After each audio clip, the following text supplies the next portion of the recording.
Sonu horror story में आपका स्वागत है।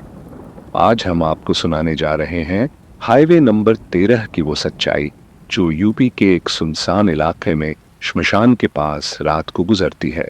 इस सड़क पर एक ट्रक ड्राइवर की असली दास्तां है जिसने जो देखा सुनाया नहीं जा सकता, लेकिन मैं आपके लिए बोलने जा रहा हूं ताकि आप भी महसूस कर सकें उस अंधकार की चीखें। रात का समय था।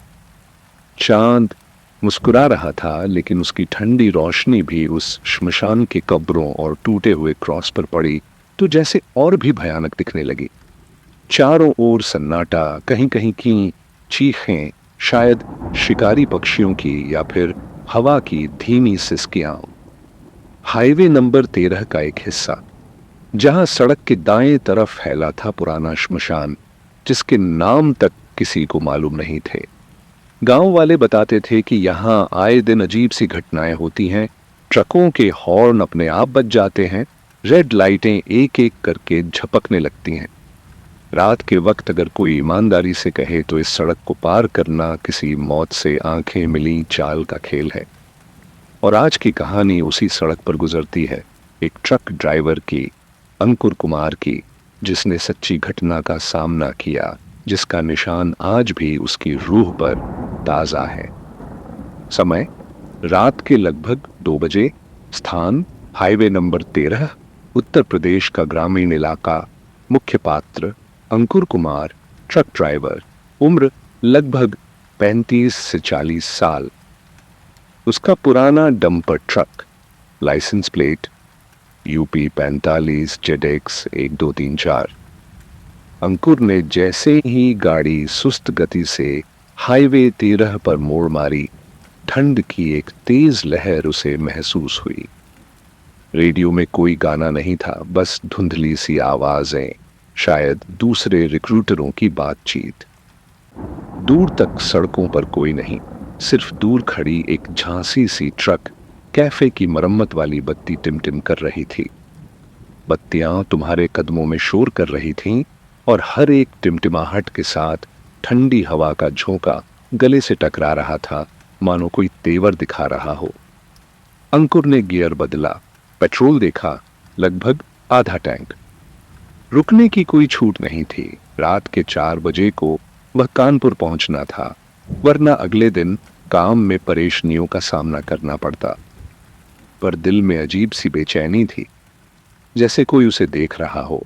उसने खिड़की से झांका, दूर तक अंधेरा, सड़कों के किनारे कुछ पेड़, उनकी शाखाएं हवा में लहराती हुई मानो हाथ बढ़ाए हों। बदहवास पंछियों की चोंचियां कटकट कर रही थीं। इसी समय उसकी नजर सड़क के दाईं ओर पड़े एक टूटी फूटी 4 कमरे से बनी खंडहर पर गई, जो शायद कभी चबूतरे पर बनी हवेली रही होगी। अब जर्जर दीवारों में घास उगी थी, खिड़की के कांच टूट चुके थे और दरवाजों पर काली स्याही में कुछ अधूरा लिखा था, वापस मत लौटना। इतनी घातक चेतावनी से गुस्से में तो कोई भी इंसान आ जाए, लेकिन अंकुर ठहरा मास्टर ड्राइवर। किसी तरह का डर उसे रोक नहीं पाया। उसने धीरे से हॉर्न बजाया, जैसे किसी के स्वागत में बजाया जाता हो, पर हॉर्न बजा ही नहीं। पर गाड़ी की अलार्म लाइट अपने आप बंद हो गई और रेड लाइट टिमटिमा कर बुझने लगी। पूरे कॉकपिट में अंधेरा, सिर्फ इंस्ट्रूमेंट पैनल पे लाल पीली लाइटें टिमटिमा रहीं। अंकुर ने चश्मा चढ़ाया, पलकों से पोंछा, फिर एक बार हॉर्न दबाया। प्रत्येक बार सूनी आवाज से पहले एक लंबा सा सन्नाटा छा जाता। मलिश लगता है पार्टी टाइम है, उसने खुद से मजाक में कहा, लेकिन हंसी गले में अटक कर रह गई। जैसे ही ट्रक धीरे से श्मशान के पास पहुंचा, अचानक उसे लगा कि ट्रक के पीछे कोई चल रहा है। उसने पीछे देखा, पर वहां कोई नहीं, सिर्फ गहरे अंधेरे में पेड़ों की आकृतियां दिखीं। ट्रक की हैंडल थोड़ा कांपा और सांसें तेज हो गईं। अंकुर ने दाईं ओर देखा।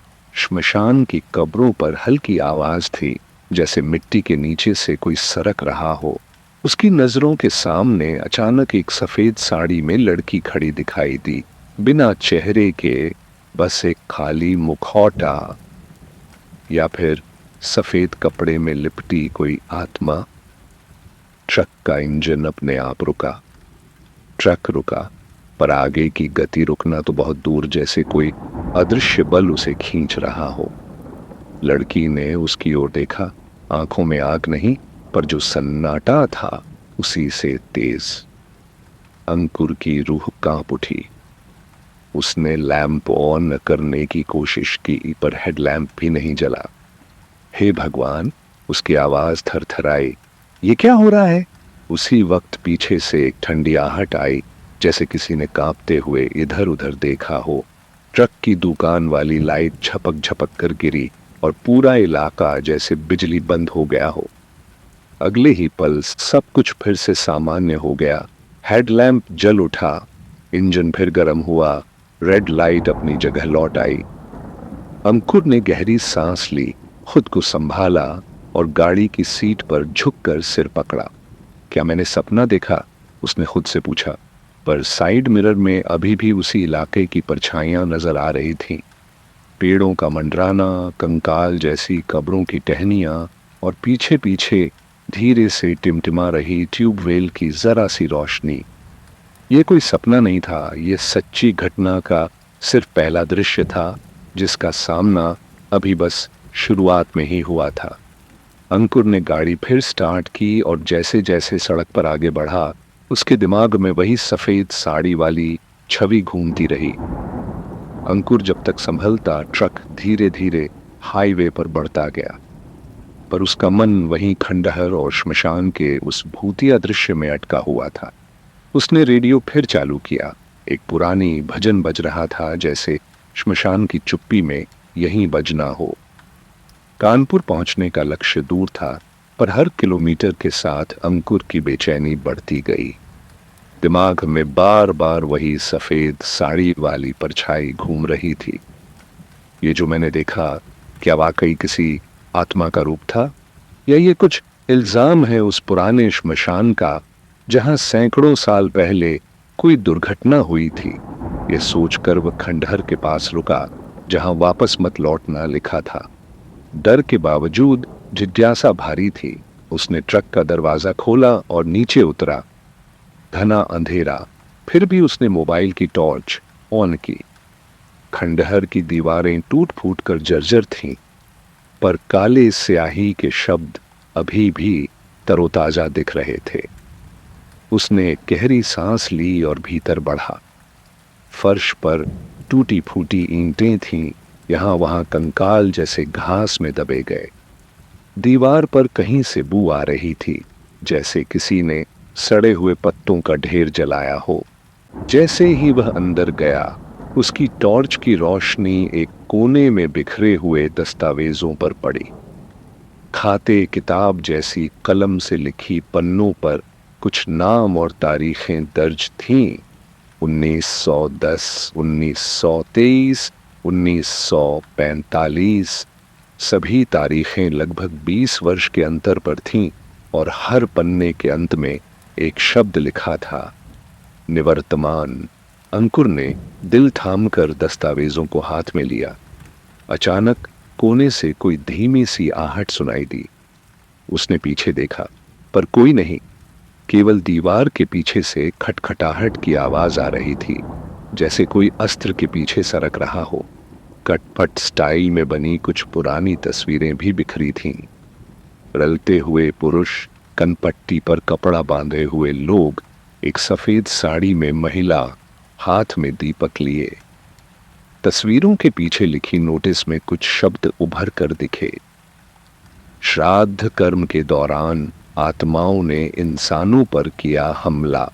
इनका मतलब साफ था, यह खंडहर कभी उस श्मशान का हिस्सा रहा होगा, जहां मृतकों की आत्माओं को शांत करने के लिए श्राद्ध चलता था। पर कोई दुर्घटना हुई, जिसमें पंडित सहित कई लोग मारे गए। जैसे ही अंकुर तस्वीरों को समझ रहा था, पीछे से कोमल सिसकारी सी आहट आई। वह घबरा गया, साथ ही महसूस हुआ कि कोई उसका नाम पुकार रहा है। उसने हिम्मत जुटाकर आवाज की दिशा देखी, पर वहां कुछ भी नहीं। फिर अचानक बिल्डिंग की एक दीवार से सफेद साड़ी में लड़की की परछाई उभर कर आई, पर इस बार चेहरे पर स्पष्ट रूप से दर्द बसा हुआ था।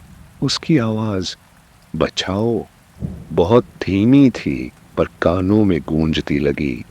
अंकुर ने खुद को संभाला और धीरे से बोला, तुम कौन हो, क्या चाहती हो? हवेली का तहखाना। राधा देवी कौन थी? क्या इसी स्थान पर उसका श्राद्ध हुआ था? अंकुर ने नीचे की ओर देखा। फर्श में एक पत्थर ढीला था। उसकी जिज्ञासा चरम पर थी। उसने लोहे की छड़ी से पत्थर हिलाया और सामने खुल गई एक छोटी सुरंग जैसी दरार। अंधेरा था, पर उसकी टॉर्च रोशनी पहुंच रही थी।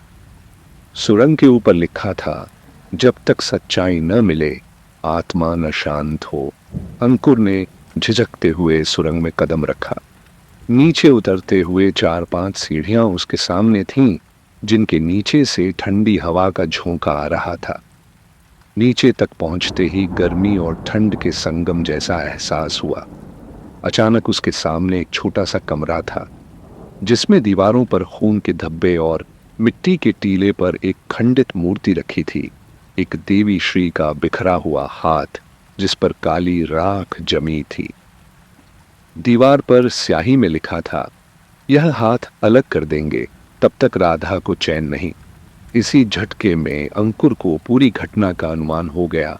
शायद उन लोगों ने देवी की मूर्ति को काट कर बलि चढ़ाई और आत्मा शांत न होने पर सब पर प्रेत का प्रकोप उतरा।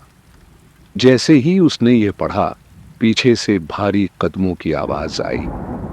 उसने मुड़कर देखा, सुरंग की ओर सफेद साड़ी में बेहद पीड़ा से भरपूर राधा देवी की परछाई आ रही थी।